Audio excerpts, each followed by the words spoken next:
అందరికీ నమస్కారం. ఈ రోజు మన వీడియో వచ్చేసి సుపథం గురించి మాట్లాడబోతున్నానండి. ముందుగా మన ఛానల్ ని చూస్తున్న ప్రతి ఒక్కరు లైక్ చేయండి, మీ ఫ్రెండ్స్ అండ్ ఫ్యామిలీస్ కి షేర్ చేయండి. ఇది చాలా మంచి విషయం అండి, చాలా మంచి టాపిక్ అన్నమాట. మన ఛానల్ ని చాలా మంది చూస్తున్నారు. తప్పకుండా వీడియో నచ్చితే మాత్రం సబ్స్క్రైబ్ చేసుకుని పెట్టుకోండి మరిన్ని వీడియోస్ కోసం. ఈ రోజు యాక్చువల్ గా ఏంటంటే సుపథం గురించి నేను చిన్న షార్ట్ పెట్టాను అనమాట. దానికి కామెంట్స్ ఇప్పటికీ వస్తూ ఉంటాయి అనమాట. ఎలా వెళ్ళాలి ఏంటి అనేది చాలా కామెంట్స్ వస్తాయి. ఎందుకంటే ఆ టైంలో నేను వెళ్ళినప్పుడు కూడా చాలా నాకు డౌట్స్ ఉండేవి. ఇలా అయితే ఏంటి, ఇలా వెళ్తే ఎట్లా అని చాలా చాలా కన్ఫ్యూజన్ ఉండేది. సో నాలాంటి వాళ్ళు చాలా మంది ఉంటారు కదా, సో ఒక మంచి పర్టికులర్ వీడియో తీద్దాము, అందరికి యూస్ఫుల్ గా ఉండేది అనుకొని ఈ వీడియో తీయడం అయితే జరుగుతుంది. సో సుపథం అనేది ఒక చాలా మంచి ఫ్రీగా మన క్రౌడ్ చాలా తక్కువతో మనం వెళ్ళగలిగే దర్శనం అన్నమాట. సో సుపథం ఏంటి, చాలా విధాలుగా చాలా మంది యూస్ చేస్తూ ఉంటారు. అవి పర్టికులర్ కేటగిరీస్ అనేవి ఉంటాయి. మనం ఇక్కడ మెయిన్ గా మాట్లాడుకునేది ఏంటి అంటే చిన్న పిల్లలు, అంటే లైక్ 1 year లోపు పిల్లలకి ఈ సుపథం ఎలా యూజ్ అవుతుంది అనేది చెప్పబోతున్నాను అనమాట. ఇదేంటంటే 1 year లోపు పిల్లలు అంటే ఇప్పుడు యాక్చువల్ గా మన కల్చర్ ప్రకారం మనం 1 year 11 months కి 9 months పుట్టిన పిల్లల్ని గుండు చేపిస్తూ ఉంటాం. అలా వెళ్తూ ఉంటారు తిరుపతికి. అప్పుడు పర్టికులర్ టైంలో టికెట్స్ దొరకవచ్చు, దొరకపోవచ్చు. అప్పుడు సుపథం అనేది చాలా చాలా మంచి ఆప్షన్ అన్నమాట. చాలా యూస్ఫుల్ అవుతుంది మీ అందరికి. ఏంటంటే 1 year బిలో ఉన్న పిల్లలకి మనం సుపథం ఎంట్రీ ద్వారా డైరెక్ట్ గా దర్శనానికి వెళ్ళిపోవచ్చు. ఎటువంటి టికెట్స్ కానీ ఏమీ తీసుకెళ్లాల్సిన అవసరం అయితే ఏమీ లేదు. డాక్యుమెంట్స్ అనేవి ఇంపార్టెంట్. బేబీ, పాప, బాబు ఎవరిదైనా డేట్ ఆఫ్ బర్త్ సర్టిఫికేట్ ఉంటుంది కదా, అది ఒరిజినల్ సర్టిఫికేట్ ఆ జిరాక్స్ 2 క్యారీ చేయండి. లేదు అనుకుంటే మనకి హాస్పిటల్లో బేబీని డిశ్చార్జ్ చేసినప్పుడు ఒక సర్టిఫికేట్ అనేది మనకి ఇస్తారు. ఆ సర్టిఫికేట్ అయినా సరిపోతుంది. పేరెంట్స్ ఆధార్ కార్డ్స్ కంపల్సరీ ఉండాలి. ఒరిజినల్ పెట్టుకోండి, జిరాక్స్ పెట్టుకోండి. వాళ్ళు ఏం అడుగుతా అవి ప్రొవైడ్ చేయండి. నోట్ మీరు అవి జాగ్రత్తగా పెట్టుకోవడం ఇంపార్టెంట్. సో సుపథం ఎంట్రీలో ఏంటి, 1 year లోపు కంపల్సరీ 1 year లోపు పిల్లలు మాత్రమే. ఇది ఇంకా మీరు డౌట్ పెట్టుకోవద్దు. 1 month అయితే వెళ్ళొచ్చా, 2 months అయితే వెళ్ళొచ్చా అని డౌట్ ఏం వద్దు. 1 year కంపల్సరీ బిలో పిల్లలు. 12 months ఉంటేనే, ఇంకా అంతకు మించి ఎబో ఉంటే వాళ్ళు ఎలో చెయ్యరు. ఇప్పుడు ఆ పిల్లలతో ఎవరెవరు వెళ్ళొచ్చు అని చాలా మందికి డౌట్స్ ఉంటాయి. ఆ డౌట్కి వస్తే ఎవరెవరు వెళ్ళొచ్చు అంటే అమ్మ, నాన్న, ఆ బాబు ఆర్ ఆ పాప. మీకు ఇంకొక పాప గాని బాబు గాని ఉంటే, ఫస్ట్ చైల్డ్ గాని ఎవరైనా ఉంటే బిలో 12 years ఉంటే వాళ్ళని కూడా ఎలో చేస్తారు. ఇంకా అంతే, ఇంకెవ్వని ఎలో చేయరు. ఇది కూడా బండ గుర్తు.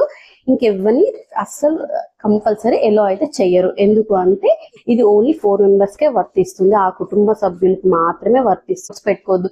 మేనమామ వెళ్ళొచ్చా, లేకపోతే ఇంకా అమ్మమ్మ తాతయ్య వెళ్ళొచ్చా, ఇంకెవరైనా వెళ్ళొచ్చా, మేము నలుగురం లేకపోతే ఫర్ ఎగ్జాంపుల్ నానమ్మని తీసుకెళ్ళొచ్చా, మాకు ఇంకొక బేబీ లేకపోతే ఏమి ఉండదండి. ఎవరిని ఎలో చేయరు. కంపల్సరీ మీరు మాత్రమే వెళ్ళాల్సి ఉంటుంది. మిమ్మల్ని మాత్రమే ఎలో చేస్తారు. క్రౌడ్ అనేది చాలా తక్కువ, ఇంత ఉండాల్సింది కొంచెం తగ్గి క్రౌడ్ నెమ్మదిగా వెళ్ళే సూచనలు ఉంటాయి. మనకి మామూలుగా 3-4 hours పడితే ఇక 2 hours 1.5 hour లోనే మనకి దర్శనం ఇవ్వడానికి చాలా ఉంటుంది. సో అలాంటప్పుడు అందరినీ ఎలో చేసి ఇక్కడ కూడా క్రౌడ్ ఎక్కువైపోతుంది అన్న పాయింట్ ఆఫ్ లో పెట్టొచ్చు. సో వీళ్ళు మాత్రమే ఎంట్రీ ఉంటుంది. సార్ ఎంట్రీ వచ్చేసి మనకి ఎవరైనా అడుగునా చెప్తారు. అక్కడికి వెళ్ళినప్పుడు సుపథం ఎంట్రీ ఎట్ సైడ్ అని అడిగితే మనకి చెప్తారు. మనం అలా వెళ్ళిపోవచ్చు. బేబీకి నేను వెళ్ళినప్పుడు ఏం చేస్తాను మీకు చెప్తున్నాను, ఏం క్యారీ చేసుకున్నాను. నేనైతే బాబుకి మా పాపకి వాటర్ బాటిల్ ఒకటి, చిన్న స్నాక్స్, చిన్న చిన్నవి స్నాక్స్ పెట్టుకున్నాను. ఇవైతే చెక్ చేశారు, తీసుకువెళ్ళమన్నారు. నేను తీసుకువెళ్ళాను. అది బ్యాగ్ లో నేను క్యారీ చేసుకున్నాను. ఎందుకంటే చిన్నపిల్లలు కాబట్టి మనం 12 months లోపు అంటే ఫీడింగ్ ఇవ్వడానికి ఒక్కొక్కసారి కుదురుతుంది, ఒక్కొక్కసారి కుదరదు. వాళ్ళు తీసుకోవడానికి రెడీగా ఉంటారు. సో నేను వాటర్ కూడా రెడీగా పెట్టుకున్నాను. ఒక డ్రెస్ అండ్ డైపర్స్ ఇవి కూడా అవైలబుల్ నేను పెట్టుకున్నాను. ఎందుకంటే చెప్పలేం పిల్లలు ఎలా ఉంటారు, ఏ టైంకి ఎలా ఉంటారో తెలియదు. వైప్స్ ఇవన్నీ నేను రెడీగా పెట్టుకున్నాను, క్యారీ చేశాను. నా పర్సనల్ గా అయితే నేను చేశాను. వాళ్ళు ఎలో చేశారు, నేను వెళ్ళినప్పుడైతే ఎలో చేశారు. సో నేను కూడా ఇది మీకు చెప్తున్నా, సజెషన్ లాగా మాత్రమే చెప్తున్నాను. అక్కడ కంపల్సరీ అని నేను చెప్పట్లేదు. నేనైతే ఇవన్నీ క్యారీ చేసుకున్నాను. ఎందుకంటే నాకు బాగా గుర్తు, మేము వెళ్ళినప్పుడు అందరం పిల్లలే ఉంటాం. సుపథం ఎంట్రీలో పిల్లలు చాలా చాలా ఏడుస్తున్నారు. ఎందుకంటే వాళ్ళకి చిన్న క్రౌడ్ అయినా వాళ్ళకి చాలా ఇబ్బంది అవుతుంది. వాళ్ళు వాటర్ కోసం చాలా ఇబ్బంది పడ్డారు. నాతో పాటు వచ్చిన వాళ్ళు కొంతమంది వాటర్ క్యారీ చేయలేదు. అప్పుడు చాలా అసలు ఇబ్బంది పడ్డారు. మేము తీసుకెళ్ళాం కాబట్టి వాళ్ళకి ఇచ్చాము. మంచిగా కొంచెం ఎవరిమైనా ఇచ్చుకుంటాం, అది కామనే తెలిసిన విషయం. సో కంపల్సరీ ఒక చిన్న వాటర్ బాటిల్ కానీ, బేబీ ఫీడ్, నార్మల్ మిల్క్ తాగుతుంది, పాల పౌడర్ తాగుతుంది అంటే అవన్నీ తీసుకెళ్ళడానికి ఒకసారి అడిగి అక్కడ చెక్ చేసుకొని చక్కగా తీసుకువెళ్ళాల్సి ఉంటే. ఇవి టైమింగ్స్ ఎప్పుడు అని చాలా మంది అడుగుతున్నారు. ఇది ఒక మెయిన్ ఇంపార్టెంట్ టైమింగ్స్. అక్కడ బోర్డ్స్ కూడా చాలా ఉంటాయండి. అంటే టైమింగ్స్ వచ్చేసి 12 o'clock నుంచి ఈవినింగ్ 5 o'clock వరకే ఎలా ఉంటుంది. మేము అవి టైమింగ్స్ ప్రకారం చూసుకొని వెళ్ళాము. మేము వెళ్ళేసరికి యాక్చువల్గా 5కి వెళ్ళాము. మమ్మల్ని ఎలో చేశారు కానీ ఎప్పుడు ఎలో చేస్తారా అనేది డౌట్ఫుల్. సో మీరు ఆ పర్టికులర్ టైం మాత్రం కంపల్సరీ గుర్తుపెట్టుకోండి.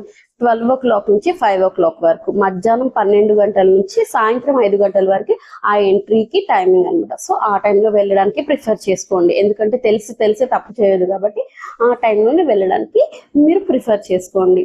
ఇంతవరకు సుబ్బతంకి సంబంధించిన విషయాలండి. అకామిడేషన్ వచ్చేసి సుపదం ఎంట్రీకి మేము సుపదం ఎంట్రీ ద్వారా వెళ్దాము అనుకున్నప్పుడు రూమ్స్ ఎలా అని చాలా వెతికాము. మేము మనకు ఆన్లైన్ లో ఇలా చాలా ఉంటాయి, దానికోసం చాలా వెతికాము. తిరుమలలో తిరుపతి వేరు, తిరుమల వేరండి. తిరుపతి అంటే మనకి కింద ఉండేదాన్ని తిరుపతి అంటారు. తిరుమల అంటే 7 కొండలు ఎక్కిన తర్వాత ఆ స్వామి ఏదైతే గుడి ఉంటుందో తిరుమల అన్నమాట. అక్కడ రూమ్ కావాలని మేము చాలా వెతికామండి.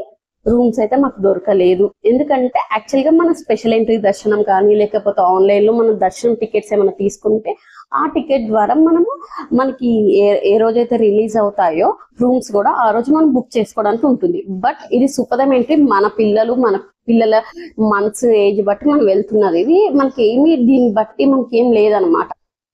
మేము వెతికింది అయినప్పుడైతే ఏం లేదు. తెలిస్తే కమెంట్ చేయండి తప్పకుండా. సో మేమేం చేసామంటే మేము హైదరాబాద్ నుంచి వెళ్ళామన్నమాట. హైదరాబాద్ నుంచి మేము వందే భారత్ కి వెళ్ళాము. వందే భారత్ కి మార్నింగ్ మనకి ఇక్కడ 6 o'clock or 5కి స్టార్ట్ అవుతుంది. అక్కడికి వెళ్ళేసరికి ఎగ్జాక్ట్ గా 2కి చాలా ఈజీగా ఉందండి ప్రయాణం. అయితే మాకు చాలా నచ్చింది. వెళ్ళాము 2 o'clock వెళ్ళాము. 2 o'clock దిగగానే మేము డైరెక్ట్ గా తిరుపతి నుంచి తిరుమలకి వెళ్ళిపోయామండి. వెళ్ళిపోయిన తర్వాత కొంచెం ఒక 1 hour సర్చ్ చేసాము రూమ్స్ గురించి. మా పాపను తీసుకొని రూమ్స్ గురించి వెతికాము. సుపదం ఎంట్రీకి ఇట్లాది సిఆర్ఓ ఆఫీస్ లో తీసుకోవాలని చెప్పారు. కాకపోతే వాటికి పర్టికులర్ టైమ్స్ ఉన్నాయి. మళ్ళీ నెక్స్ట్ డే 5 o'clock కానీ అవి ఓపెన్ చేయడం జరగదు అని చెప్పారు. సో మాకు ఇంత మొత్తం క్లమ్జీ అయిపోయింది. అక్కడికి ఒక 4 o'clock అవుతుంది. ఇదంతా కాదు అనుకొని మేము ఏం చేస్తామంటే, మేము దర్శనానికి వెళ్ళాలి. ఫస్ట్ ఆఫ్ ఆల్ మాకు దర్శనం ఇంపార్టెంట్ అనుకొని మేము ఫస్ట్ ఒక లాకర్ తీసుకున్నాము. అక్కడ లాకర్స్ కూడా అవైలబుల్ గా ఉంటాయి. పద్మావతి అని చెప్పేసి లాకర్స్ అని అడిగితే ఎవరైనా చెప్తారు. లాకర్స్ అంటే నెంబర్ ఆఫ్ పీపుల్ ఉంటారండి, గుర్తుపెట్టుకుని నెంబర్ ఆఫ్ పీపుల్ ఉంటారు. లేదు అనుకుంటే మీరు తిరుపతిలోనే ఫస్ట్ ఫ్రెష్ అయిపోయి, మీకు తిరుమలలో దొరకవు అనుకుంటే తిరుపతిలో ఫ్రెష్ అయిపోయి లగేజ్ అంతా అక్కడ పెట్టేసుకుని డైరెక్ట్ గా ఆ టైం వరకు సుపదంకి వెళ్ళిపోవచ్చు. అలా ఒకటి ఉంటుంది. మేమేం చేసామంటే డైరెక్ట్ గా తిరుమలకి వెళ్ళిపోయాం, రూమ్ దొరకవచ్చు అన్నట్టు. బట్ మాకు రూమ్ దొరకలేదు. మేము లాకర్ తీసుకున్నాము, లగేజ్ అంతా అక్కడ పెట్టేశాము. ఫస్ట్ మాది ఏంటంటే మా పాపది యాక్చువల్ గా వేములవాడలోనే మాది గుండె అయిపోయింది. సో మేము గుండె కోసం కాదు, ఇది ఒక ఎంట్రీ ఉంది. సో మనకు ఆప్షన్ ఉన్నప్పుడు మనం ఎందుకు యూజ్ చేయొద్దు. ఎందుకంటే ఆ వెంకటేశ్వర స్వామిని దర్శించుకోవాలంటే ఎంతో భాగ్యము. మనకు ఒక ఆప్షన్ ఇచ్చాడు, మనం యూజ్ చేసుకోవాలన్నట్టు మేము వెళ్ళామన్నమాట. మాకు చాలా డౌట్స్ ఉన్నాయి ఆ టైంలో. సో వెళ్ళాము. వెళ్ళిన తర్వాత లాకర్ తీసేసుకున్నాము. లాకర్ తీసేసుకుని మన లగేజ్ అంతా నీట్ గా పెట్టేసుకొని ఫ్రెష్ అప్ అయ్యాము. లాకర్స్ అక్కడ అన్ని ఉంటాయి, మనకి బాత్రూమ్స్ అవంతా అన్ని ఉంటాయి, నీట్ గానే ఉంటాయి. ఏమి ఇబ్బంది ఉండదు. పాపకు కూడా ఫ్రెష్ చేపించేసి డ్రెస్సెస్ చేంజ్ చేసేసుకుని ఫాస్ట్ గా మేము సుపదంకి వెళ్ళిపోయామండి. ఇక్కడ మనకి అన్ని దగ్గరలోనే ఉంటాయండి. చాలా గుర్తించుకోవాల్సిన విషయం ఏంటంటే, తిరుమల కొండ మీదకి ఎక్కిన తర్వాత అన్ని దగ్గరగానే ఉంటాయి మనకి. కాకపోతే ఇక్కడ జీపులు, ఆటోలు ఇవన్నీ చాలా ఉంటాయి. సో యూస్ చేసుకోవాలనుకున్న వాళ్ళు యూస్ చేసుకోవచ్చు. సుపదం ఎంట్రీ అని అడిగితే ఎవరైనా తీసుకెళ్తారు. సుపదం ఎంట్రీకి వెళ్ళిన తర్వాత మేము డైరెక్ట్ గా మమ్మల్ని అక్కడ పంపించారు లోపలికి. మేము 5 o'clock 4:50 5 o'clock కల్లా వెళ్ళాము. అక్కడ మేము సుపదం ఏంటి అని అడిగాము. వాళ్ళు పోలీసు వాళ్ళు ఆగండి అని చెప్పారు. మా లాంటి వాళ్ళు చాలా మంది ఉన్నారు విత్ పిల్లలతో, అందరం ఉన్నాము. అందరినీ ఒక 10 minutes తర్వాత లోపలికి పంపించారు. లోపలికి పంపించిన తర్వాత డాక్యుమెంట్స్ చెక్ చేసి పంపించేశారు. ఒక టికెట్ మనకి రిసిప్ట్ లాంటివి ఇచ్చి పంపించేశారు అనమాట. సో మాకు ఆ టైంలో 2 hours పట్టిందండి, కంపల్సరీ 2 hours పట్టింది. దర్శనం అయితే చాలా చాలా చాలా బాగా జరిగిందండి. ఎప్పటికీ గుర్తుండిపోయే మహాహారతిని మేము చూసాం ఆ రోజు. మాకైతే ఎంత హ్యాపీగా అనిపించింది, అంత హ్యాపీగా. అందుకే ఆ దేవుడి దయ లేకపోతే ఆ దర్శనం అనేది అవ్వదు. మేము అసలు తిరుమలలో ఒక నిమిషం, ఒక సెకండ్ ఆగడానికి కూడా అంత ఛాన్స్ ఉండదు. మేము పిల్లలతో వెళ్ళినందుకు మరి ఏమో మాకు ఎవరికి తెలియదు. మేము అందరం ఉన్నాం, అందరం పిల్లలతోనే ఉన్నాం. అక్కడ వాకిల్లో మేము చాలా మినిట్స్ ఆగామండి, దాదాపు ఒక 2, 3, 4 minutes అక్కడ ఆగాము. అండ్ కొంచెం ముందుకు వెళ్ళిన తర్వాత దేవుణ్ణి కూడా చాలా బాగా చూసామండి. ఆ హారతిలో చూస్తే ఆ దేవుడు ఎంత వైభవంగా కనిపించారంటే అంత వైభవంగా ఉన్నారు. చాలా చాలా బాగున్నారు దేవుడు. మంచి దర్శనం అయిందండి మాకైతే. సూపర్ దర్శనం అయింది. పిల్లలతో వెళ్ళినందుకు ఏమో మాకు తెలియదు, కానీ మాతో పాటు వచ్చిన వాళ్ళు కూడా చాలా మంది అసలు చెప్తున్నారు అనమాట, మేము చాలా సార్లు వచ్చాము అయినా కానీ మాకు ఇలాంటి దర్శనం కాలేదు, మస్తు దర్శనం అయింది, అంత బాగుంది అనేసి. మాకు కూడా చాలా చాలా హ్యాపీగా అనిపిస్తుంది. మేము బయటకు వచ్చేసి కొంచెం కూర్చున్నాము కూడా. అంటే అది ఆ టైమింగ్స్ చాలా తక్కువ మందితోనే ఉంది అనిపించింది మాకైతే. మేము కొంచెం కూర్చున్నాము, మంచిగా స్పెండ్ చేసాము అక్కడ. తిరుపతికి వెళ్ళి అట్లా స్పెండ్ చేయడం అనేది నాకైతే ఇప్పుడే ఫస్ట్ టైం. మీరు యూజ్ చేసుకోండి. తెలిసి బ్రహ్మోత్సవాలు ఇలాంటివి జరిగినప్పుడు సుపదం ఏంటి అనేది ఆపుతూ ఉంటారు. సో అవి కూడా తెలుసుకొని వెళ్ళండి. ఎందుకంటే మనకి ఆన్లైన్ లో అవన్నీ కనిపిస్తూనే ఉంటాయి. సో నాకు తెలిసిన విషయాలు అయితే నేను చాలా వరకు చెప్పాను అని అనుకుంటున్నాను. మీకు ఇంకేమైనా డౌట్స్ ఉంటే తప్పకుండా కామెంట్ చేయండి. అయితే ఇంకొకటి ఇంపార్టెంట్ ఏంటంటే గుండు చేపించుకో. ఇప్పుడు మామూలుగా మనం సుపదం ఎందుకు 12 months బిలో అంటే 9 months కి 11 months కి బేబీస్ కి మనం గుండు చేపించడానికి వెళ్తాం. అక్కడ లాకర్ తీసుకుంటారేమో, అక్కడ కూడా ఉంటాయి లాకర్ రూమ్స్ లోనే. అక్కడ కళ్యాణ కట్టలు ఉంటాయి అన్నమాట. అంటే గుండు కొట్టించుకోవడానికి ఉంటాయి. వాళ్ళు టికెట్ ఇస్తారు, మనకు ఫ్రీగానే ఉంటుంది. అక్కడ ఎక్కడ ఏమి ఉండదు, సో ఫ్రీగానే ఉంటుంది. అక్కడికి వెళ్ళి గుండు కొట్టించుకోవచ్చు. అక్కడ చాలా అవైలబిలిటీ ఉంటాయండి గుండు కొట్టించడానికి. లాకర్స్ తీసుకున్న, రూమ్స్ తీసుకున్నా, ఎక్కడ తీసుకున్నా తిరుమలలో గుండు కొట్టించుకోవడానికి ఏమి ఇబ్బంది ఉండదు. చక్కగా టికెట్ తీసుకోండి. మీ దర్శనానికి ముందే గుండు చేపించుకొని చక్కగా గుండు చేపించుకున్న తర్వాత దర్శనానికి వెళ్ళిపోవచ్చు. ఈ ఛానల్ చూస్తున్న వారు ప్రతి ఒక్కరు ఈ వీడియో ఎవరికైతే ఇంపార్టెంటో వాళ్ళందరికీ షేర్ చేయండి, లైక్ చేయండి, సబ్స్క్రైబ్ చేసుకోవడం మాత్రం మర్చిపోకండి. మరిన్ని బాయ్.